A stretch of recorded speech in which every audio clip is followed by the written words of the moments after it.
ng problemang tumating, paglalabanan yan kasi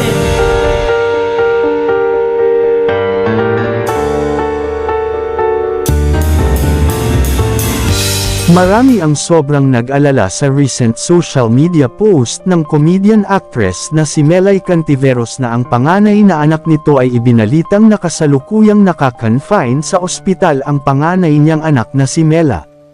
Ibinandere pa nga ng komedyana ang ilang pictures na binabantayan nila ng kanyang mister na si Jason Francisco si Mela na nakahiga sa hospital bed.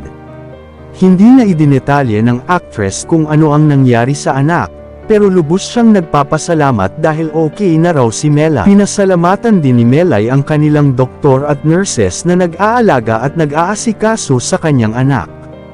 Sa comment section, maraming kapwa celebrities ang nagpaabot ng get well wishes at messages para sa agarang paggaling ni Mela.